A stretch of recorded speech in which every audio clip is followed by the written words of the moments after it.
Our search for the best superhero movies of all time continues with Captain America: Winter Soldier. Let's talk about it.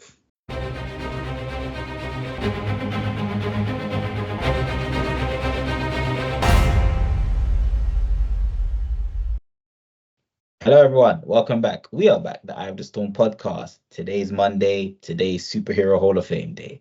Daniel, please let the people know what the hell is Superhero Hall of Fame Day. So this is our series in which we try to find the best superhero movies. This week we talk about the second Captain America movie, Winter Soldier, from 2014, which I think is one of the best movies that the MCU has produced. It is the sequel to 2011's Captain America, in which Steve Rogers has settled into his life in the modern day. Following a mission for S.H.I.E.L.D., he gets drawn into a series of events that leads him to discover that S.H.I.E.L.D. and the entire US government have been infiltrated by Hydra, and they are planning to launch a scheme that would allow them to take control over the entire world. So what are your takeaways for Captain America: Winter Soldier? I actually realized that this was the first time I've actually seen this movie. I realized that, oh my God, like there's a lot that I've missed out.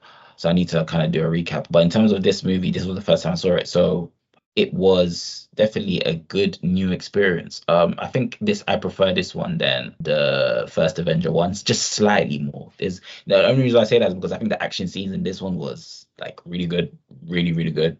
Because the first one was a bit more like there was less superhero stuff going on. It was more like human one-on-one type of combat, whereas this one there was more of the whole sci-fi elements into it, the whole technology and stuff. So, and it looks really good. It looked really, really good. So the action in this was really good, and the story in this one was good too. For me, especially how his friend ended up coming back, and I would definitely say it is one of the best. Because the story for me was engaging. So yeah, man, I think I had a good experience with this one. Very good experience.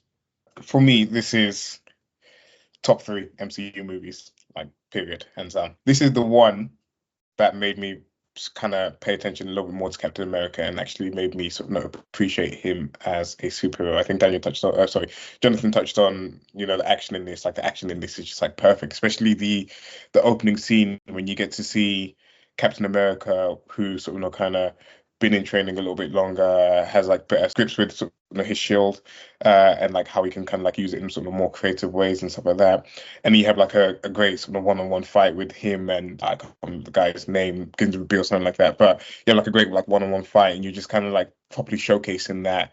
Okay, like this is Captain America at the peak of his power. Aside from that, the story in this, having watched it sort of many times, you kind of already know sort of what's to come and what's to be expected, and sort of the twists and turns that are in this. But I can definitely sort of remember my first time watching it and like the shocks and the surprises, especially because from Captain America's standpoint, he did all that he did back in World War II to defeat Hydra and to kill off this organization.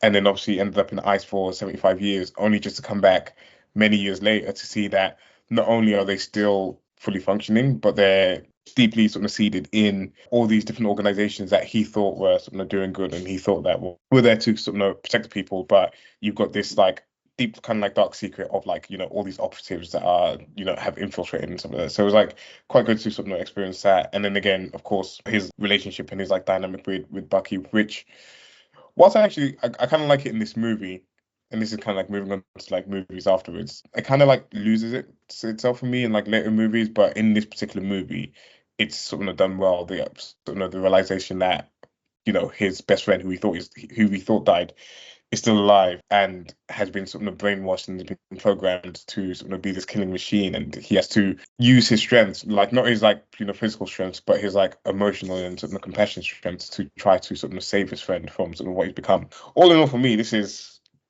near perfect for me. Yeah, I think for me this is kind of around the time where I really got into the MCU. I don't think I started watching them in cinemas until maybe Age of Ultron, somewhere around there. I think this is the part where I said, okay, this isn't just this is different from the X-Men movies and the other superhero movies we'd known in the early 2000s, right? Where they are a little bit holding back or a little bit the slimmed down version of what these characters could be or should be. I'm not saying this is the first movie where it really starts firing on all cylinders. I think it does that before this. But around this time is where I think where the MCU really hits its stride, right? And that coincides with it being the sequel to Captain America, right? So second Captain America movie, third appearance of the character, including Avengers. That is very much baked into this movie, right? We see him having settled into modern day. We see him trying to adjust to his new life, trying to come to terms with being a SHIELD agent as opposed to a soldier. He started making connections with other people. This is where Falcon is introduced as well. So I think this just does a whole bunch of things right. And the movie also thematically is about Captain America moving on from who he was in World War II, right? He needs to get used to this new modern world, and him discovering what really makes this new world tick is the plot of the story, right? And how things that he used to know have been changed while he was away, right? We have this with Bucky, who was turned into like a murder machine by the Cold War, essentially. We have Hydra, who have changed from mad super scientists into the establishment, essentially, right? Like they run everything behind the scenes. Zola has been turned into a tape recording, right? Where he's kind of was just a fairly regular guy in the beginning, and now he lives in kind of this old SHIELD database, right? Like he's like, this is kind of like a metaphor for Operation Paperclip, which gets referenced, right? Where German scientists in World War II were poached by the US so that the Soviet Union wouldn't get them. And then they essentially lived out their lives fairly comfortably as long as they worked for the US government. And here, Zola is the Hydra scientist who has literally become a piece of American infrastructure in the most literal sense. So all of these things are woven together in ways that really makes sense, and they do explain a lot of it outright in dialogue, but also it's just simply woven into the plot and what happens and why. Well, I'll be honest, one thing that I think was missing, unfortunately, was actually him navigating around his new surroundings and pretty much new life. Because it kind of felt like he was, even though there were scenes where he was vocal about it. He even said this is not how I think he said something about this is not how we used to do it back in the days. He is vocal about how obviously things have changed, right? So in terms of the organization that he's working for. However, in terms of just like showing him kind of like adapting to his new surroundings, there wasn't much of that. So I do hear what you're saying, though, because he was kind of like, it did kind of like blend in with his storyline in terms of like him adjusting to obviously the new life that he's living in. However, it kind of felt that the way that it was presented, it was like he already knew how to operate in the new time that he was in. That's why I think it was a bit of a critique that I have for the film. A lot of the time he just basically goes on missions, right? He does not really have a job or a life outside of that. Natasha constantly tries to get him to have more of a life, right? And do things outside of missions, right? And he's getting close to the point where he's ready for that, right? Like it's kind of a running gag where she keeps trying to set him up with people she knows, and he's never quite ready for it. And then there's this run-in with Sam Wilson, right, where he has like a notebook of things to check out, and some of the things are crossed off. He's seen War Games, for instance, but there's other things like his notebook has things in it like Star Wars /Trek and things like that, right? He's slowly catching up, right? He's slowly integrating into the world, right? There's also this idea where Sam runs this veterans self-help group, right? And while Steve doesn't participate, it's very clear that they are articulating what Steve is feeling, right? And they say as much in this dialogue where they meet up by chance because they're both, out for a run, and they talk about their experience of what it's like to come back from war. We don't see him like bumble his way through the supermarket, right? And not knowing what a modern checkout is or whatever, or we don't see him struggle with the internet or whatever, right? But we do see that he's making an effort and he's making slow progress, but it's a long progress and it might never be finished. I do think that's in there. But there's also this whole thing of you never quite arrive, right? When you come back from something like this, you never quite leave it behind, right? So he's never going to have a normal life entirely, but he's trying and he's making slow progress. I don't know how much it would have added to the movie because they did it in Wonder Woman 1984, where they had like Steve kind of like come back to life and he's like just being amazed by new things that are sort of happening in the 80s. And I think he points to like a trash can and he thinks it's like art or something like that. And it's like, Yeah, it's cool, but it doesn't like really add anything to the character apart from just like giving something for the audience kind of like maybe like laugh at and relate to. But like Daniel was saying about the new ways that people operate, like when he went on the mission, normally he's used to going on the mission with his like squadron and they all have like the same mission, but in the opening mission, like Natasha has her own objective that she's trying to achieve for some of the Nick Fury and stuff like that. So it's like him kind of like adjusting to this kind of like new world order or like the new way that the world works. I feel like the way that they handled it in this movie was a lot better, whilst also like having kind of like the small references in there with like his notebook of sort of things that cultural things that he has missed out on. It's like, oh, like you can kind of like relate to, oh, can you imagine like watching Star Wars for the first time, or can you imagine like listening to some of this album for the first time? So it's just like the small bits are in there, whilst also the main focus being on kind of who he is as a character and like what he would actually be doing, and that's sort of being lost in being a soldier still, because that's kind of all he knows, and whilst he's doing all he knows, everything around that has completely changed, and everything that he's interacting with, all the people that he's like dealing with, and who can he trust and who can he not trust. It's not as black and white as it was when he was fighting in the war in the 1930s, where it was just like obviously like America, I suppose, the good guys, and of course you got the Nazis as the bad guys. And that also ties in with this idea of things are a little bit more complicated in the sequel. We're not just repeating the same thing from the first movie, right? Hydra is a different thing. SHIELD is not the same thing as the SSR in the first movie, right?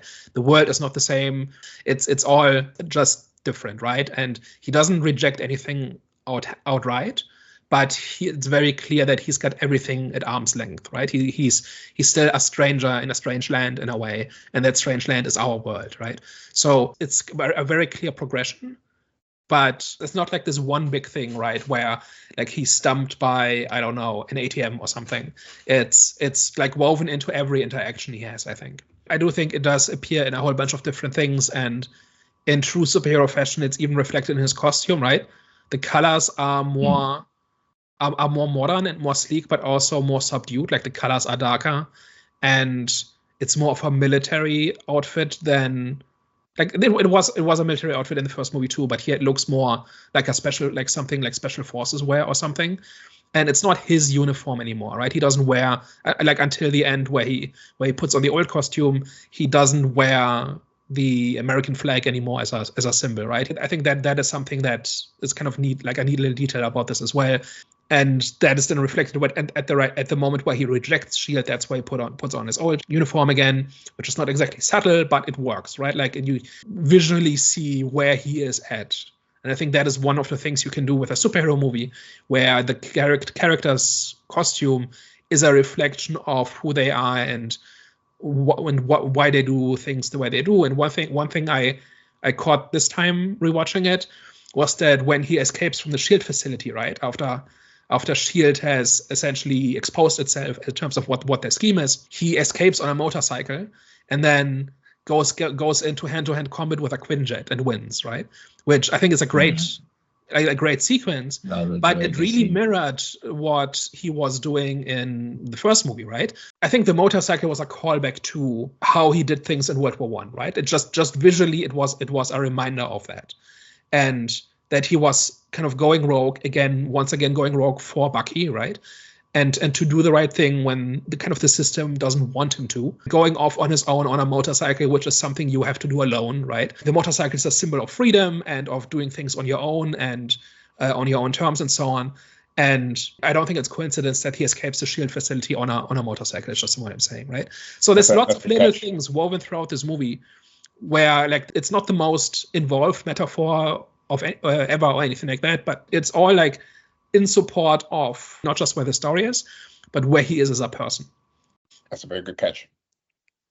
No, I was very proud of myself when I figured that out, because I didn't notice that last time I watched it. But yes, there's lots of little things like this, right? So before we go to the political part of this, which I think this is definitely one of the more topical movies at the time when it was made, right? I just wanted to mention about how there's a few different pillars to like a superhero story, right? You've got the costume, you've got the powers, you've got the character's journey, but you've also got the action sequences, right? And I think this is still not necessarily the best one, but it's still up there in terms of how intense and creative and well-made the action sequences are, right? Even though there's very little in the way of superpowers, everybody is strong and tough and has guns, but like they managed to make every action scene different, right? We've got the cargo ship scene where he's got this fight with Bedrock, I think it is. That is just very intense, right? Very highly choreographed and it's just two people in a room kicking each other. But it's very high intensity, and you can believe that these are two people who are beyond, like slightly beyond what regular people can do, right? And then you've got the Fury car chase, where it's not only a car chase, but we also get to showcase how resourceful Nick Fury can be when he's backed into a corner, right? Which is great. The way he doesn't panic, the way he has like 5 different contingency plans, and the corrupt SHIELD agents or the Hydra agents take one offline after the other, and he has to figure out how to respond and how to adapt and stuff like that. Then we've got the famous elevator scene, which is still great. It's just 6 people in about 2 square meters, and it's still an intense fight scene. And like this suspense where they build up, where they slowly surround him and cut off his escape. And you have this very intense close quarter fight scene that ends with him jumping out of an elevator and landing 100 meters down, like bursting through the glass ceiling. I don't know if that's a metaphor where he bursts through the glass ceiling. I don't think that applies, but still. And then just lands there and just gets up, but he's hurt, right? Like they made sure to show us that landing like on this concrete floor, despite all his superpowers, still took a lot out of him. He does not just simply shrug it off. He doesn't do the cool superhero landing. Like they give him a little moment of weakness, right? Which is not a huge thing, but it's more things like this that make this work a little bit better. And then sometime later, we've got the highway ambush, where Winter Soldier and his goons ambush them on the highway, and there's like a multi-level fight, and they kind of pull out all the stops. Black Widow gets to do some cool spy stuff where she's very clearly not the weakest, but she can't take Winter Soldier in a fair fight, so she has to trick him with the audio recording and stuff like that, and her gadgets. If you thought the elevator fight was cool, how about the knife fight between Captain America and Winter Soldier, where they just two people again at the height of their skills. There's a lot of back and forth, and they're constantly trying to outmaneuver each other and outsmart each other. In terms of fight choreography, it's up there. Like I'll take that over a CGI fest with energy bolts any day, right? Like it's just so intense. And then finally we've got the helicarrier fight, where we already mentioned how he defeats a Quinjet in close combat, but then it later on culminates in this extended action scene where they board these helicarriers and override the targeting data and everything, and everybody gets to be cool, right? Falcon gets to be cool, Steve gets to be cool, Black Widow gets to infiltrate something. Like everybody contributes to something, and everybody is essential to finally making the plan work, right? So I just went through this list because like each of these action sequences is different, has different rules, has different contexts, and they unfold differently, even though there's barely any superpowers involved, right? So I just wanted to mention this because this is one of those things I think we've talked many times about how underwhelming and boring a lot of modern superhero movies are, where it's just energy bolts and maybe some punches, but there's very little creativity and intensity and distinctiveness in how these fight sequences are made, right? And I think this is kind of one of those things where you don't have to do anything special. You just have to come up with new circumstances and new rules and new constraints for these characters and think about, okay, what will make for an interesting set piece? And they do it like 6 times in this movie, which is about 7 more than most mediocre superhero movies. This is kind of what I show up for, like amongst other things, but this is one of the things I want to see in a superhero movie. And this movie just delivers it over and over. Yeah, and what they do well as well is because like especially against like all the regular goons, Captain America is a super soldier and he's like more more powerful than everyone else. But things like the elevator scene where they've purposely like packed out the elevator with about like 8, 9, 10 goons in there, different sizes. They've got clearly different gadgets in there to try and like subdue him with like the magnetic cuffs and stuff like that. So I think the movie does well to put him in situations where it's believable that it's a struggle for him, and like it's believable that he has to like use his skill set, his skills, and like his strength to overcome some of these just like more regular regular goons. And of course then you have like Bucky as him being Captain America's equal, plus the sort of metallic arm that gives him sort of a little bit of an edge.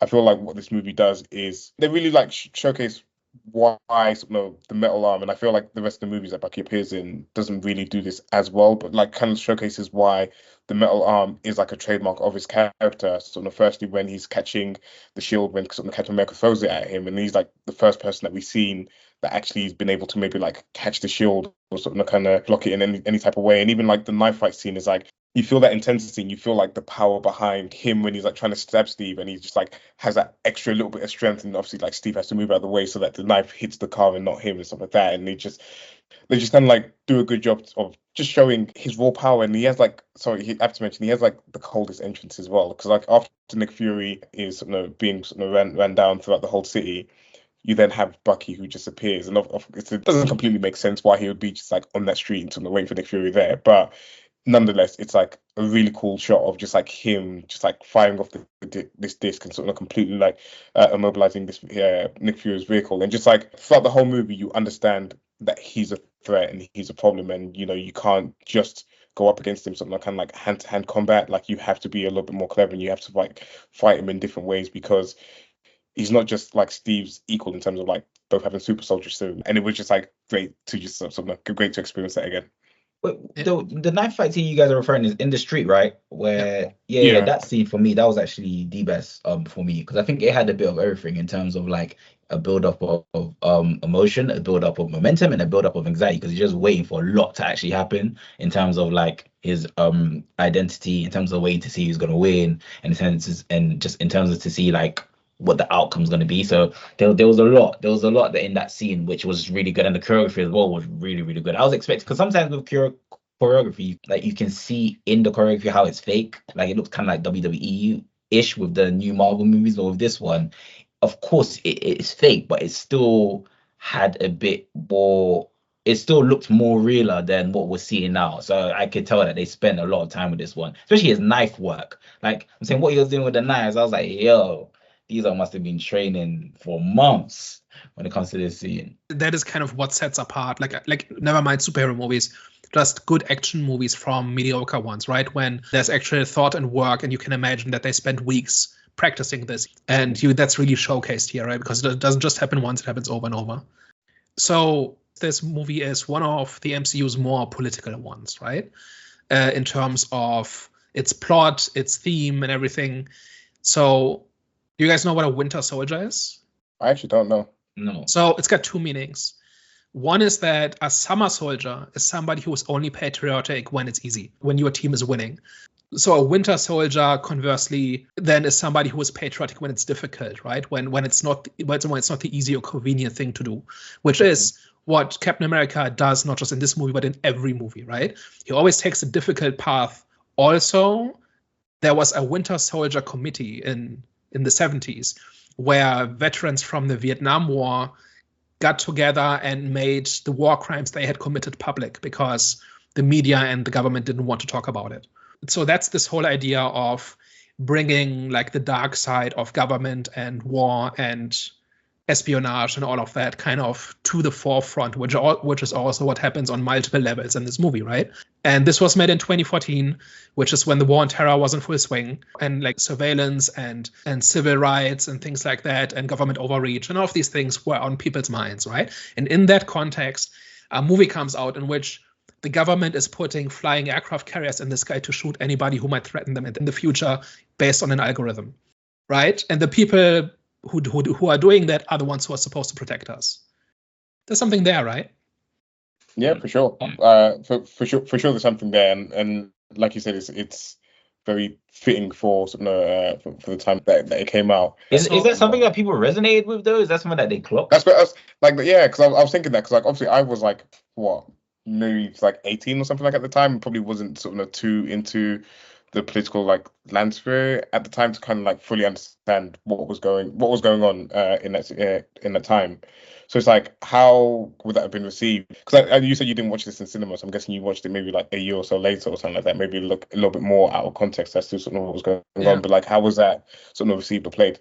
I watched it when it came out on DVD, essentially, at the time. This is what, if you were paying attention to politics and to the big issues during the 2000s and 2010s, like that was the big topic, right? So a thing about just how far should the government go to protect us, right? That is something that's reflected in this. So that was absolutely something that was on people's minds in general during that time. And I actually think there's kind of two different allegories going on here, and one of them works and one of them kind of doesn't. So the one that doesn't is where this is an allegory for the war on terror, because it has nothing to do with what the war on terror was and why it happened and how it unfolded and what the actual consequences of it were, because here it's basically a made-up threat by an evil organization that has infiltrated the government and is kind of using it against itself. And that just simply doesn't map to the war on terror. Like, it just doesn't.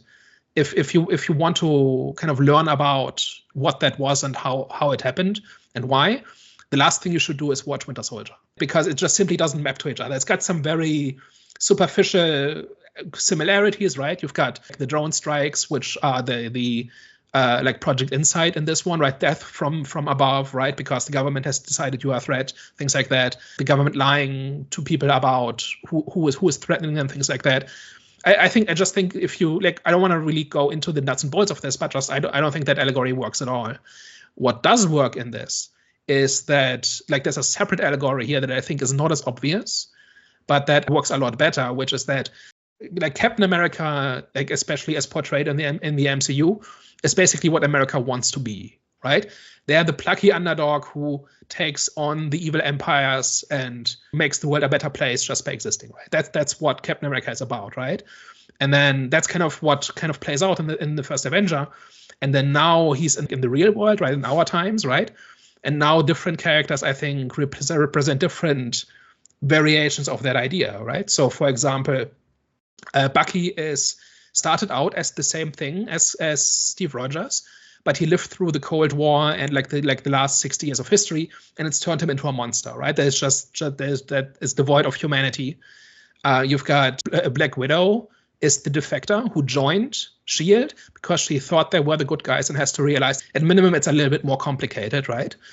And then who else have we got? Falcon is the guy who probably joined the military for idealistic reasons, and kind of he did his job and he came out the other end, but it's changed him and not for the better, right? Like he struggles with readapting into normal life. He's got post-traumatic stress, right? He's dealing with this. So we've got like every major character, and like Nick Fury is kind of in the business of making hard decisions and making morally gray choices in order to do what he thinks is right. Basically, I just think there's an allegory here where all the major different characters have kind of like different reflections of what Steve Rogers was in the first movie. So I think basically as like this idea of different major characters kind of having different, like being different reflections of who Captain America is and who he wants to be and how he sees himself is, I think, the allegory here that works a lot better, because it's more about kind of like what America wants to be versus how it's seen by others versus how it actually is, and so on, right? So there are these different triangulations of that idea. I think that is much more insightful and much more to the point and useful than it's an allegory for the war on terror, which, like, if you apply any kind of scrutiny to it, just does not really work, because it doesn't the two things don't really map to each other. And I feel like what you kind of like said there just kind of hits the nail on the head in terms of, you know, in these superhero movies, the supporting characters and sort of what their role is meant to be, and sort of how they're meant to sort of feed into, of course, the main character in this. And I feel like everyone in this has just about enough screen time and has just enough influence over sort of Captain Rogers, and where it's not overbearing and where it's not, you know, we need this person to kind of like break something of the tension or like break something of the seriousness in this particular part of the movie, just to kind of like bring comedic relief. They're all contributing a significant amount to sort of how the story is unfolding and to sort of how Captain America is sort of kind of like sort of reshaping what his beliefs and what his sort of ideals are. So again, that's like another thing. That's just like another thing that the movie did really well for me, was just how it handled the supporting cast, and of course you kind of like laid it perfectly there in terms of all the different ideals and sort of the allegories in terms of like what they represent sort of for him in terms of like the different states of America as well. And we might touch on sort of Sam Wilson a little bit at some point because obviously we've got Cap 4 coming out next week, but this was a good reintroduction to him and just sort of understanding as to like how he was sort of brought into the MCU and sort of kind of like looking at this. It makes sense as to why he was sort of eventually chosen to be sort of Captain America, because they both are sort of kind of like chasing to do the right thing. You can see sort of Captain America's, Sam Wilson's character is about sort of kind of like doing the right thing and sort of serving people, and he has like this sort of what's it called again? What's the group called again? What do you call this? It's like a again? veterans group. Veterans, yeah. He's got like a veterans group that he's sort of supporting, and you can actually sort of tie that to Endgame, where sort of after half the world's been sort of dusted, Sam Wilson included. You have Captain America leading his own post-blip therapy group, trying to sort of help people that way. So you can kind of see sort of the influence. I feel like they've sprinkled just enough in here to kind of like understand who he is, what he sort of believes in, sort of what he's kind of like all about, and how he shares some of the similar ideals to Captain America to sort of really understand sort of why he would then eventually become sort of Captain America. And again, we kind of like have to review his sort of later performances in sort of other movies, just because it's not sort of super fresh in my mind. But just from watching this one, I was like, it makes sense. He is one that would be worthy to pick up the mantle as well, just based on sort of who Captain America is and sort of how Sam Wilson ties into that belief. I like him a lot in this, but I think in this specifically, he's very clearly written as a supporting character, right? He's supposed to give Steve Rogers something to think about and like a different idea of what he could be or how he could adapt to civilian life and things like that, right? And he's also mostly a follower, right? There's lines in this like Sam Wilson is asked his opinion, he just says, I'm just following Cap, right? At this point, right? So he doesn't have the most agency in this, I don't think. And I think the movies that came after this should have built him up to have more of a story of his own. But I don't think based on what's in here, you can really do very much with that. And Brave New World actually kind of reminded me of something else, which like that is reinforced by what happens in this movie, which is that both Winter Soldier and Brave New World are trying to be serious political thrillers that just happen to have superheroes in them, and I don't think it works. Like Civil War kind of did a similar thing with the Sokovian Accords, and like ever since Watchmen in 1986 has the superhero genre looked for ways to be relevant and grown up and intelligent and stuff like that, and it's often had to do with things like using superheroes as an allegory for war or celebrity or power or something like that. And I think whenever they've tried to make that relevant to the real world and real world politics, it's never quite worked, right? It's like the Sokovian Accords also, I don't think make that much sense, or rather, if you are trying to judge that with actual like with the standards of real world politics, they're clearly the right thing to do, right? But they're always presented as the wrong thing in these stories. And similarly, in Brave New World, there seems to be like this arms race for the vibranium and things like that, right? And I simply do not trust them to have anything really thoughtful or useful or insightful to say about like how the world actually works, like on a political level. I don't believe that it happens at all. It's similar to how this is not an allegory, like Winter Soldier is not an allegory for the war on terror. If it does not really lead to any kind of interesting or intelligent debate about anything.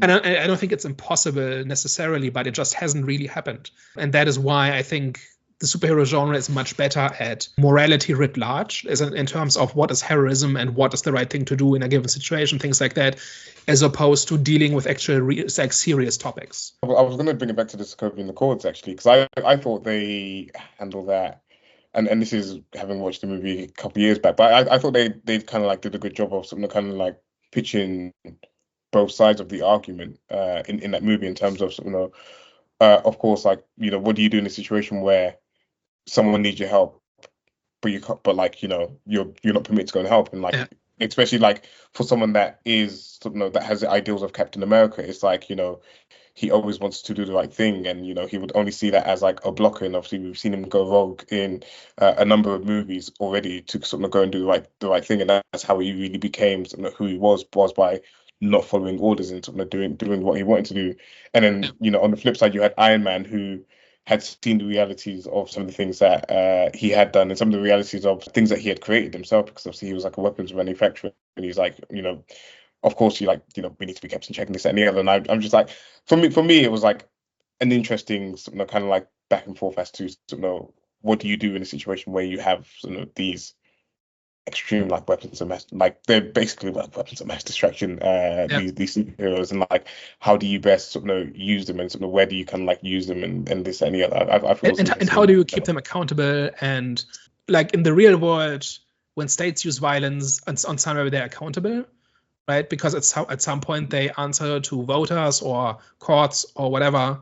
Captain America doesn't do that, and Iron Man doesn't do that, right? Like they tried to do, like, and every time it's portrayed like I think it was Iron Man 2, right, where he's on trial for proliferation issues, and it's just portrayed as a threat to the hero, right? Like accountability by the system is portrayed as a threat to the hero, when in the real world we all should really want to try to keep these people accountable for what they can do, right? Even if they 99% of the time they use it for good, still, if they choose not to one day, what do we do then?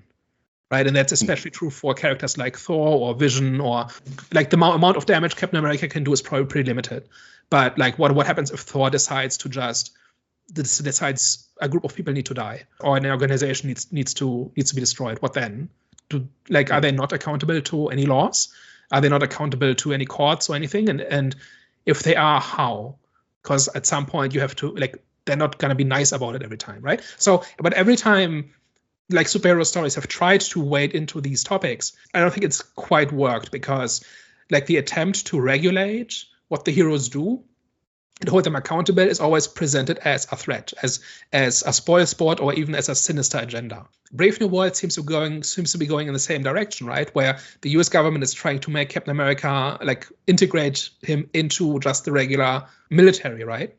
Which by real world standards would probably be a good thing, because then he's accountable, and you can set rules for how that power is supposed to be used, as opposed to the whims of one individual, where you can't trust that they'll always do the right thing. We know they're going to, because they're protagonists in a movie, but if they were a real person in the real world, how would you know that they would always do the right thing, or that their idea of the right thing matches your ideas, and so on, right?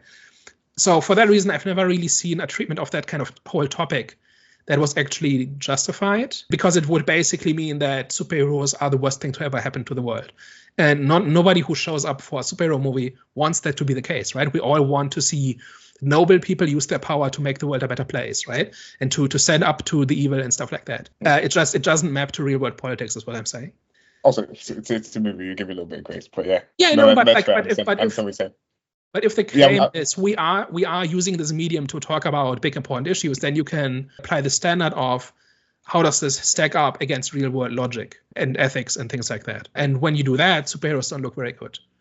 And that is where kind of this whole idea that Batman is a fascist who beats up mentally ill people in the streets comes from, right? Which I think is a completely idiotic take that ignores like all of Batman's history and large chunks of what the genre has been about.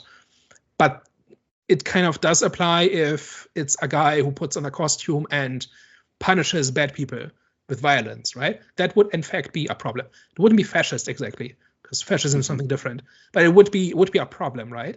Because it would be vigilantism, and whenever that's happened in the real world, in real history, it's not gone well for people. I really like the superhero genre. I really like this whole idea of this aspirational idea of what if you're in the position to help in ways that other people can't? What is the state of mind and thought process of somebody who is in that position and then makes the right choice? I think that is interesting to watch as fiction.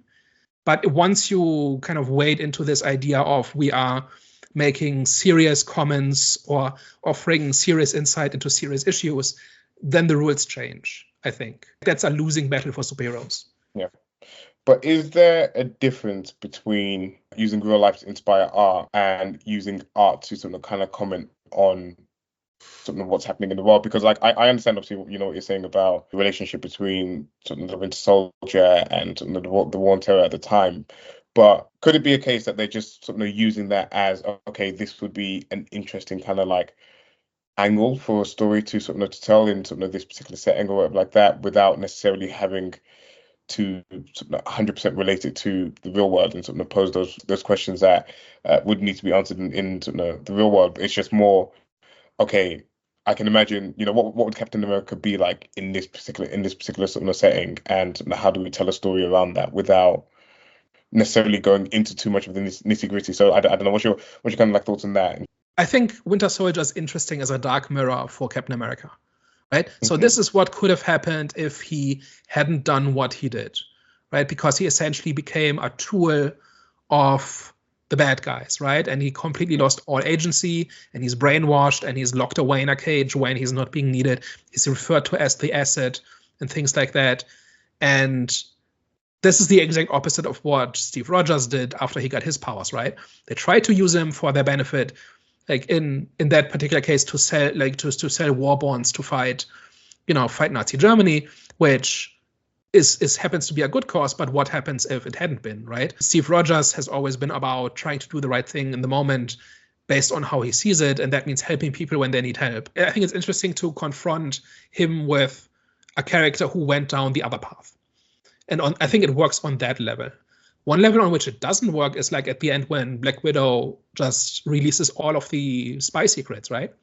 Because it's just hand waved away as being a good thing because it's got all sorts of shady dealings in it. It exposes Hydra and so on, but it doesn't distinguish between things that should be leaked and it shouldn't be leaked. And it just dumps everything, right? And in the real world, that can do a lot of damage. That doesn't mean that anything is justified in the name of national security or anything like that, but simply dumping like all of this information just in public and then assuming it'll be fine is not responsible. When you do something like that, you have to be very deliberate and careful about it, and you have to think through the consequences and things like that, and she just doesn't, and it's portrayed as a good thing because secrecy is bad.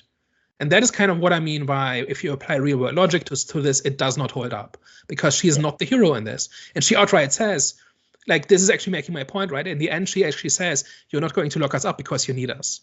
Meaning we are the superheroes, the supermen who are not accountable to anything, and you should be glad we're on your side. Deal with it. That's what Black Widow says in the end.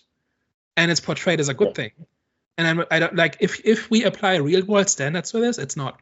When you put it like that, that's okay. That's hard to argue against that, because again, there's like too many ramifications, too many repercussions to her just like dumping everything online. I was even thinking about just like agents that are probably like undercover, like you just like dump their families, like, right? Or their families, yeah. Right? So there's all sorts of, like, being in support of whistleblowers is one thing, right? But just indiscriminately dumping everything and making public and letting people sort it out is just a different thing, right? It's not like, oh, we have to make the existence of Hydra public. No, we're gonna make everything public because secrets are bad. And then that is kind of like, again, it kind of works on in terms of we're gonna blow this thing wide open and the sunlight is the best disinfectant. And it works kind of on a like kind of a simple we're standing up to the villains kind of thing. But again, applying real world logic to it, it becomes a different story. And then it really depends on what the movie's aspirations are, right? Like if they want to be at the grown-up table and want to weigh in on real world issues, as movies often do, then we can judge them by that standard, I think. And like when superhero movies do that, they're fighting a losing battle. That's fair. One more question before we wrap it up. Like one thing we always say about just like movies in general, anything is about sort of kind of like getting the story right and getting some of the tone of things right, etc. And I say this especially for superhero movies where, things have become a little bit too samey in recent times, where, everything kind of like feels the same, everything kind of like has too much of a playful tone to it. But what this movie does is it's kind of like picks its genre. It picks like the kind of like spy thriller, sort of espionage on the genre, and then weaves a superhero sort of story into that. What's your takeaways on them being able to sort of tap into this particular genre and sort of applying sort of the Captain America story to it, and how does that sort of how can sort of other superhero movies learn from that? Because I know we've had things like Logan, which was like a bit of like a Western and stuff like that, and it's not the first time that it has been done, but it's sort of the time that it's been done sort of really well. We kind of moved away from, you know, superhero movies finding a genre which fit sort of the movie and the characters that were in it, and then sort of telling a good story from that, in my opinion, anyways. But yeah, what's your thoughts on that? I think one of the cool things about the superhero genre is that it's kind of this kitchen sink thing where anything can exist. So you can have a Norse god and a tech billionaire and a World War II soldier and a radiation monster all in the same team, and it works. Right? That's one of the fun things about the superhero genre. And I think these movies are more interesting when they kind of lean into different genres a little bit, right? Like First Avenger was the World War II war movie. This is very much a Cold War like a spy thriller kind of thing. And it's not necessarily the best spy thriller you've ever seen, but it kind of borrows tone and ideas and aesthetics and all of these things from it. And for that reason, it's different from the next one, right? So the one that came before this was Thor: The Dark World, which was like a fantasy epic kind of thing. And after that was Guardians of the Galaxy, which was space opera, right? And then Ant-Man was a heist movie, like a sci-fi heist movie. So in this era specifically, each of the movies had its own kind of tone. And even within the series, like, so each Captain America movie is a little bit different based on where Steve Rogers is at as a person in that moment and what his deal is in that movie. I think that enriches these movies. And it kind of became boring when they all started to kind of feel the same and look the same and kind of use the same kind of fight choreography. Like a Thor movie should not have had the elevator fight in it, right? It would just be the wrong match. Similarly, Captain America should not be dimension hopping with Loki, right? Between the 7 realms or 9 realms or whatever it is. These things kind of need to fit together and they need to support each other. And as a result, they become not generic and they become more interesting, more fun. And you don't really know what you like. If you just walk, like during this era, if you didn't watch the trailers, if you didn't follow the news, if you just said, oh, there's a new MCU movie and I know who the main character is because I know what the movie title is. But beyond that, could be just about anything, right? In terms of genre, tone, style. And I miss that. Like, I think these movies are better and more compelling and more enjoyable and have more longevity when they figure out, okay, what does this need to be to tell this specific story with this specific character, and what genres and trappings and inspirations do we draw from to make that sing? When they do that, I think the genre is at its best. No, I agree. And that's kind of what helps this one stand out for me a little bit more as well, is because, you know, I'm very much into sort of the thriller sort of type of genre, and I feel like that's why this movie is held in such high regard for me, is because it sort of taps into that, and it taps into sort of something that I'm interested in, and I feel like that's what makes it, you know, that's what makes superheroes movies a little bit, and I feel like it's probably contributed to sort of the success of the MCU as well, is because it was like feeding different characters and different stories to sort of different people. So for like people that liked a little bit more of like a fantasy epic, you know, you can kind of like watch the Thor movies and stuff like that, and enjoy it, sort of enjoy that. And again, like if you sort of want to like this like space adventure, you can like kind of like enjoy the Guardians of the Galaxy. And, you know, for people that always complain that like things are a little bit too fantastical, too many sort of bolts and stuff like that, you know, you had this like really grounded Captain America movie with like lots of like hand-to-hand combat and stuff like that. So I feel like in like you said, in this period, everyone was kind of like getting something out of it, and I feel like that's what made the MCU so popular in this particular period. And I feel like this is again like when it hit its the peak of its powers, was one movie wasn't trying to be for everyone. Like one movie was its own thing, and you find like that thing, and you like can't wait to see. And of course, you like more than one thing. Like, you know, you don't just like sort of spy thriller movies or whatever like that, but you then sort of kind of look forward to seeing how like these different characters interact and stuff like that. So yeah, no, for me it was like a big bonus, sort of the whole like genre that they decided to go with. Yeah, and like put the Brave New World trailer and the Fantastic Four trailer next to each other, and not the same tone. They don't look the same. But I would say, but then you put like the Thunderbolts trailer, you put that up against like some of the more recent MCU movies, and you kind of are getting too much of like you're getting like similar tones. So it does feel like that they are moving back towards differentiating things, sort of how things work. I saw like a little article earlier about like sort of Black Panther 3 and sort of Ryan Coogler wanting to make that a little bit more like of a horror thing. And I don't know how like reliable the source was, but it was just like kind of like something that I saw and I was like, I kind of took note of it. I was like, oh, it would be like interesting to see like what idea he'd had for that and how like what kind of like direction he'd go in for that particular movie. And that particular example is not the most intuitive, but it's got me interested.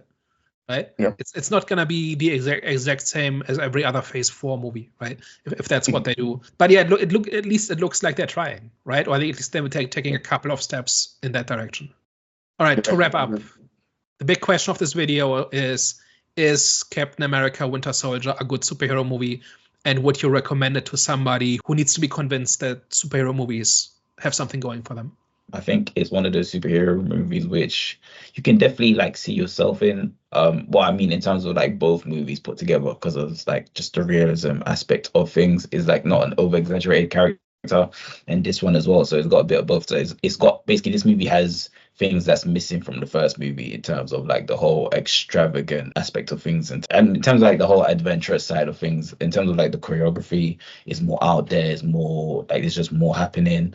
In terms of like I think there's actually I'd say there's less deep relationship dynamics in this one in comparison to the first one. However, it's still enough, especially it's building up to that, like, you know, that profound moment between two people, which was obviously Captain America and Bucky, is it? I mean, you know me. I said at the start of the video, this is top 3 MCU movies for me. This does a lot of things right. The action, the story, for anyone that's like watching it for the first time and doesn't know the twists and turns that this movie takes, like, I mean, spoiler, of course, like for a large part of the movie, like if you're watching it for the first time, you think that Nick Fury's died. And if you're watching the MCU for the first time in order, you kind of like see Nick Fury as like this leader figure for the Avengers, and for the possibility of him to be gone in this movie. Obviously, like they bring him back and they don't really kind of like explain it, and it's like, you know, kind of like whatever. But I just like the ride of that and the thrill of that, discovering something like who's Hydra and who's not, and this and the other. It's just like it's a fun ride, it's a fun mystery, and it's a fun thriller to watch. On top of sort of Captain America leveling up, sort of becoming a more sort of complete version of himself, and sort of continuing to sort of find the challenges of being a soldier in sort of this modern world, and sort of knowing who to trust, knowing sort of how to kind of like maneuver this sort of new world. So yeah, for me, this is, you know, peak superhero movies, and this is just like, yeah, perfect for me. Yeah, I think this is probably not the best first superhero movie to watch, but maybe the best second or third one, right? So where First Avenger was a great origin story that convinced you that this character was a hero, this shows that character kind of at the peak of his power in full swing, doing his thing. The fights, the action choreography, the set pieces, it's all high quality and at the top of its game, but it also ties into the character and where that character is in his journey, what the movie's about thematically, what the big challenge is that the hero has to overcome. It's all in service of that character journey, but it's like the middle piece of that journey. It's not the beginning, it's not the end. But this is kind of where the hero really comes into his own and essentially grows up. Nothing about it is generic. Nothing about it is phoned in. Nothing about it is predictable in the sense that you've seen it a dozen times. I think this is just all around high quality. All right, guys. Thank you very much for tuning into today's episode. Let us know your thoughts down below in the comment section. How do you rank The Winter Soldier amongst MCU movies? Would love to know in the comment section. And of course, if you liked what we talked about today, tell a friend. And if you thought we were chatting absolute rubbish, tell an enemy. We are the Eye of the Storm podcast. Thank you very much, guys, and we will catch you next week. Au revoir. Ciao. Bye-bye.